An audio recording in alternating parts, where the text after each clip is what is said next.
Sesihlangene futhi babukele emakhaya kunjalo lunjalo udaba saphinda futhi sahlangana namhlanjena. Siphethe umkhulu namhlanje siyambona uhambile ukhona laphana endaweni yakamakhutha. Ake sizwe-ke babukele emakhaya ukuthi umkhulu yini asibizele yona namhlanje, yini aseyahambele namhlanje khona la kuhlelo lakho. Sawubona mkhulu, sanibingelela nobabili. Ya, sanibona libalaleli. Yebo mkhulu, ninjani mkhulu? Siphilile njani? Yebo. Namhlanje ngila endaweni yase-Adams. Yebo. Kule ntombazane la ngangilapha ikhetha. Manje iyasidinga ukuze ikiyikhulumele yona ukuthi ukwaphi ukugula kwayo, kwayaphi, igule nini. Hhayi ngizodedela-ke intombazane iyikhulumele yona. Sanibona, ngiyathemba ukuthi Kamsizwe. ngiyathemba ukuthi niyaphila. Nikhuluma noThandeka wakweyama. Yebo.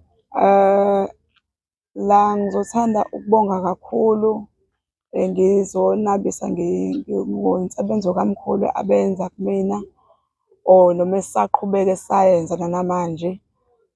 Umkhulu ufike kumina nginenkinga ye-cancer.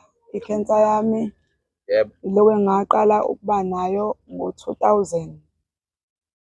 Kusho ukuthi iminyaka esinawo lo nyaka lo unyaka wesi-26. Kodwa sengibambile abantu, ngabamba abantu ngisho lokho bethi bangongisiza, bazongisiza engingasizakali. Ngagcina sengiya ey'bhedlela ngagcina ey'bhedlela zithi ziyangilapha kodwa futhi angilapheki. So i-cancer yami iku-stage 4. Sekunesikhathi iku-stage 4. Isize yagcina isingilokha amadolo, isingilokha nje ukuhamba noma ngihamba ngey'nduku. So ngagcina sengithola-ke umkhulu. Ekutholeni kwami umkhulu kwawukuthi ngiyambekela ukuthi mkhulu impilo yami isuka la iya la.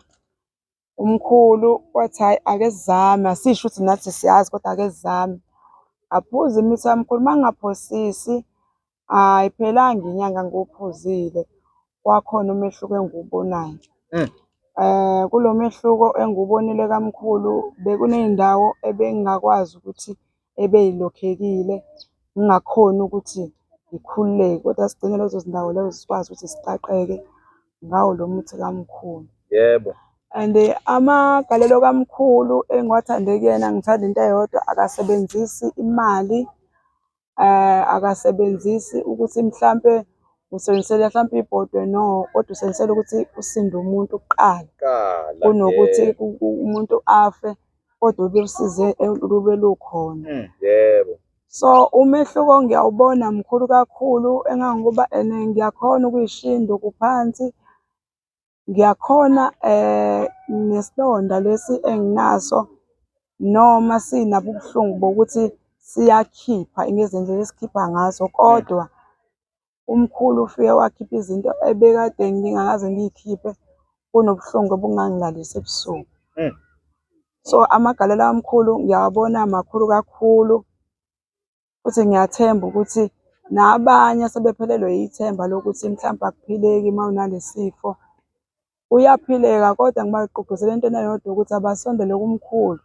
Yebo. Umuntu angathathi ukuthi ngizophuza iphuzo likamkhulu, hhayi, bese ngiyasinda kube ukufa kokudala. Yebo. But into esithusile sinefemeli ukuthi ukufa kumina bese kukudala, yena wafika waqhuzula ngeminithi kodwa ukufa sekuhlula abantu abaningi.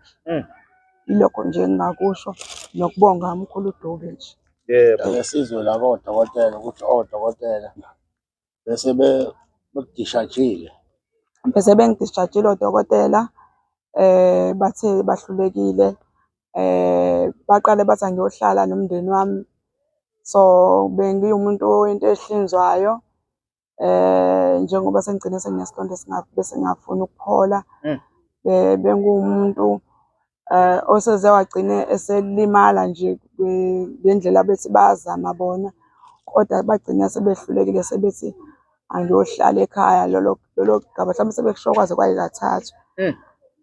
So into engiyigqugquzela abantu abasha nabantu abanye ukuthi uyakwazi ukuphila ne-cancer uma uzokwazi ukuxoxisana nenhliziyo yakho, uphinde futhi ungatholi abantu abayigebengu, uthole abantu abanjengomkhulu Yebo. abangasebenzisi ukuthi basebenzele ibhodo kodwa basebenzela ukuthi kuphile umuntu. Yebo. Yilokho nje engingakusho. Hayi, siyabonga nto. Ngizacela ukubuza umbuzo wokugcina nje sesiphuma. Yeah. La emandleni kwi-energy kunjani ukuzizwa mhlambe emva kokuthi uyiphuze le cancer, wawuzizwa unjani amandla akho lo uma usebenza noma uma uvuka nje ekuseni uzizwa unjani amandla? Eyi, umuthi kamkhulu ungakafiki benginokube engathi ngivuka ekuseni engathi khona umuntu kade engidova, engathi khona umuntu kade engishaya, engathi khona umuntu kade engigiva umzimba wonke. Kodwa umuthi wakhe ngawuphuza, uma ngingaphosisi ngaphuza kabili, sewusuni lesithathu ngamfonela ngamtshela ngathi yazi ngizwa umzimba wami ulula, Yebo. awusagqilazekile, usulula manje umzimba wami. Ngiyakhona ukuzenzela ezinye izinto ngendlela ebesimo sami esiyisona bengakhoni ukuzenzela izinto, ngingakhona ukwenzani, kodwa manje ngiyakhona ukuzenzela izinto. Hhayi, siyabonga Ngesikhathi esincane engimjwayele ngaso ngoba asiside, mengingaphosisi le nyanga le eyesibili, kodwa Yebo. ngikhuluma ngale yokuqala ukuthi uma ngazenzeka kule yokuqala sekuyesibili lesi saqhubeka nayo, kodwa umuthi kamkhulu nje wagila iy'manga kubantu asebehlulekile ekufeni sekuna-26 years. 26. Hhayi, u-stage 4 we-cancer. Ya, ku-stage 4. Ukulokheka kwami kwemlenze kwakulokhiswa ukuthi because i-cancer yami isemgogodlweni iqondene nendawo yokuthoyiletha, so kwakudleka ipayipi lokuthoyiletha kuyodleka umgogodlo. But-ke la mapheyini ebengiwezwa athula seqolo nasesinqeni, athula ngiwezwa amapheyini.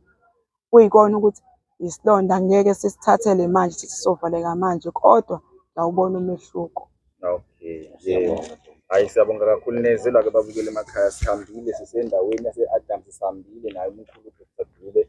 Niyazela niyazibonela nabo ofakazi bayaphumela obala ngalo kwikhambi le-cancer likamkhulu uDr Dube. Mkhulu, ufuna ukuthini nababukeli emakhaya sesiyivala nje mkhulu amanje okugcina mkhulu?